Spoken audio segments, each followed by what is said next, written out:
तो गाइज राधे राधे जय श्री कृष्णा। तो कैसे हैं आप लोग। तो यहाँ देखिए मेरे यहाँ पे शॉपिंग करने के लिए भाभी जा रही हैं मार्केट, क्योंकि आज हम लोग के यहाँ है खीर पूजा। तो मैं आ चुकी हूँ मार्केट से और भाभी अभी को निकली हैं। फिर भाभी के आने के बाद हम लोग को चूड़ी वगैरह जो भी लगाना था तो सेट लगा के हम लोग रख रहे थे, क्योंकि फिर नेक्स्ट डे को टाइम नहीं मिलता है। तो और भाभी थोड़ा परेशान जल्दी हो जाती है इस सब चीज़ों में। तो वो बोल रही थी कि काजल मेरा लगा के रख दो ताकि पहनने में कोई दिक्कत नहीं होगी। और फिर हम लोग को पूजा भी करनी थी। तो यहाँ देखिए खीर पूजा की मैं तैयारी कर दी थी। सब मुझे जो कुछ भी बनाना था मैं सब बना के सब रख दी थी। और पता है आप लोगों को मैं बता दूं कि आज मुझे जो खुशखबरी मिली हुई थी ना, वो मुझे उसका इंतज़ार मुझे बहुत ज़्यादा दिन से था, बहुत ज़्यादा। तो मैं बहुत खुश थी। तो ये देखिए मिठाई वगैरह सब मैं ले आई थी चढ़ाने के लिए, क्योंकि मैं सच बता रही हूँ ना कि छठी मैया की कृपा से मतलब मैं सोच भी नहीं सकती ना कि इतना जल्दी ये चीज़ सुनने को मिल जाएगा। तो इसलिए ये पूजा पाठ मैं आप लोग को बाद में ज़रूर बताऊंगी कि क्या है वो चीज़, आप लोग खुद देखिएगा। और मैं दिखाऊंगी भी कि क्या खुशखबरी मिली हुई थी। तो यहाँ देखिए मम्मी कर रही हैं पूजा। और ये ना या ये पूजा खीर पूजा होती है, जो कि छठ के व्रत के एक दिन पहले की पूजा है। तो यहाँ दिन भर फास्ट रह के फिर मम्मी रात में ये पूड़ी खीर ये सब हलवा वगैरह सब चढ़ेगा और फिर यही प्रसाद सब लोग खाएंगे। तो यहाँ मम्मी अपना पूजा कर रही हैं। तो मम्मी मेरी ना पूजा पाठ मेरा बहुत अच्छे से पूजा पाठ करती हैं, मतलब स्टेप बाय स्टेप ऐसे मतलब वो करती हैं ना हर चीज़ कि मतलब हम लोग को भी याद हो जाता है कि हाँ क्या कैसे करना है। और अभी ये 3 साल से करते करते तो मुझे सब चीज़ याद हो जाता है। याद हो गया कि मतलब छठ पूजा में क्या क्या लगता है, क्या क्या करना होता है, क्या क्या लेना होता है। तो वही देखिए। और मेरे घर में ना सब लोग मतलब जी सिवाय के पापा या बड़े पापा या भाभी, हम लोग जो भी पूजा होती है ना सब लोग मिल के ही करते हैं, मतलब अच्छा लगता है। तो यहाँ देखिए सिवाय अपने दादी को परेशान करने के लिए आ गया था। और ये ना एक जगह कभी भी चैन से नहीं बैठ सकता, कुछ भी छूने लगेगा, इधर उधर जो भी रहेगा सब कुछ डिस्टर्ब करेगा। तो यहाँ ना मम्मी दिया रख दी थी, वही दिया लेके ये परेशान था, खूब खुश हो रहा था, उसी दिया के साथ खेल रहा था। हम लोग सोचे कि मतलब ऐसे कोई दिया में हाथ न मार दे, फिर इसका हाथ जल जाएगा तो फिर दिक्कत हो जाएगी। इसलिए वही दिया मम्मी इसको वहीं सामने रख दी थी ताकि वही उठा के वो बार बार खेले। लेकिन फिर भी ये भाग भाग के उधर ही जाना चाह रहा था। और कभी कभी इतना रोने लगता है ना, मतलब किसी चीज़ के लिए ऐसे तो कभी परेशान जल्दी नहीं करेगा, और जब करेगा तो मानेगा भी नहीं। तो वही देखिए यहाँ पे दादी और पोते मिलके कर रहे हैं यहाँ पे छठी मैया का पूजा, खीर पूजा आज हम लोग के यहाँ था। तो वही देखिए यहाँ पे हो रहा है खीर पूजा। और यहाँ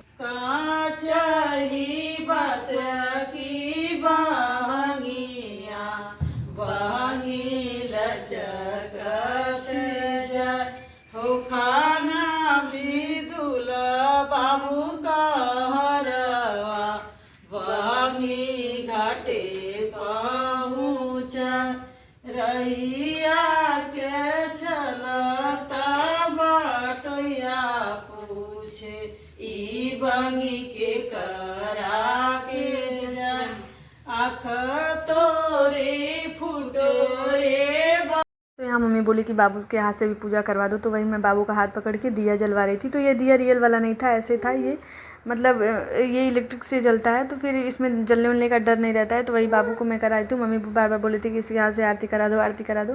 तो वही मैं देखिए आरती करा रही हूँ, बहुत प्यार से लेके आरती ये कर भी रहा था। फिर कभी कभी जिद दिखाने लग रहा था, कभी कभी छोड़ रहा था। तो वही दादी इसकी एकदम परेशान हो जाती है। तो मतलब मम्मी है ना, तो वो सोचती है ना कि बच्चे बिल्कुल रोने नहीं चाहिए, चाहे कुछ भी कर लो, सब दे दो जो भी मांग रहे हैं, लेकिन रोना नहीं है, बच्चों को रुलाना बिल्कुल भी नहीं है।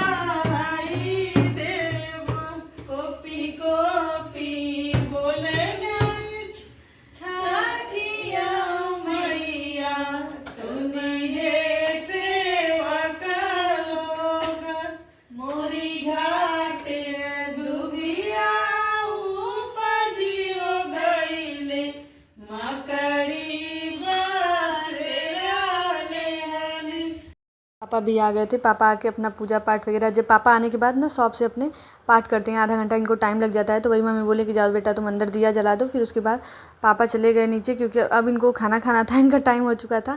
और यहाँ हम लोग अपना जो भी भजन कीर्तन करना था, तो जैसे ये खीर पूजा होता है ना, तो उस दिन मम्मी 5 गाना गाना होता है। तो वही पहले तो मैं मम्मी मिल के 3-4 गाना गा लिए। फिर भाभी अभी आई नहीं थी, थोड़ा भाभी थकी हुई थी। तो वही नीचे से फिर उनको बुलाया गया। तो फिर भाभी के साथ भी हम लोग गाना गाए, फिर आरती वगैरह किए, सब पैर वैर छूना होता है। तो यही सब हम लोग कर रहे थे। तो मतलब खीर पूजा की जो खीर वाली पूजा होती है ना, ये बहुत अच्छे से हुई थी। और आज गाइस मन इतना खुश था ना कि सब काम इतने से अच्छे से हो रहा था कि मैं सोची भी नहीं थी कि इतना बढ़िया से मेरा सब पूजा पाठ हो जाएगा। तो वही देखिए, जो होता है ना कि जो भगवान लिखे होते हैं ना, उसको कोई टाल ही नहीं सकता, चाहे उसके लिए कोई कुछ भी कर ले।